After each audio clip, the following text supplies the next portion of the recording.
Now, fear is going to be a player in your life, but you get to decide how much. You can spend your whole life imagining ghosts, worrying about the pathway to the future, but all there will ever be is what's happening here, and the decisions we make in this moment, which are based in either love or fear. So many of us choose our path out of fear disguised as practicality. What we really want seems impossibly out of reach and ridiculous to expect, so we never dare to ask the universe for it. I'm saying, I'm the proof that you can ask the universe for it. My father could have been a great comedian, but he didn't believe that that was possible for him. And so he made a conservative choice. Instead, he got a safe job as an accountant. And when I was 12 years old, he was let go from that safe job. And our family had to do whatever we could to survive. I learned many great lessons from my father, not the least of which was that you can fail at what you don't want. So you might as well take a chance on doing what you love. It's not the only thing he taught me, though. You know, I watched the effect of my father's love and humor and how it altered the world around me. And I thought, that's something to do. That's something worth my time.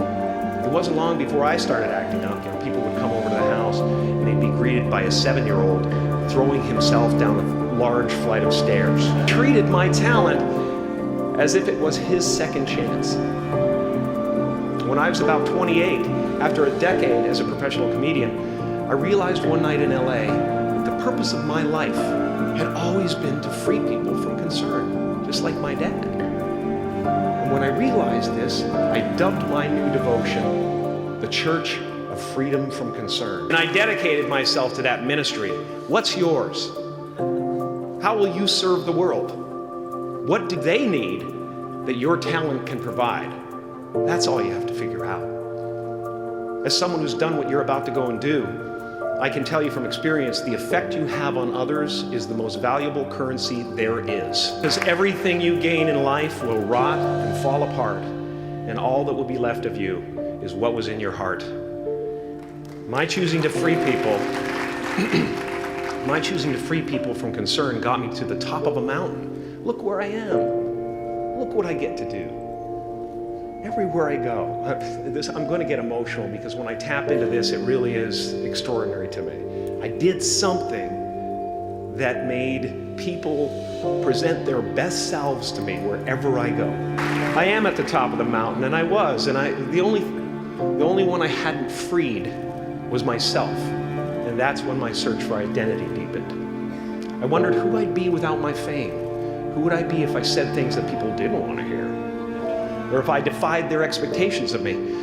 What if I showed up to the party without my Mardi Gras mask and refused to flash my breasts for a handful of beads?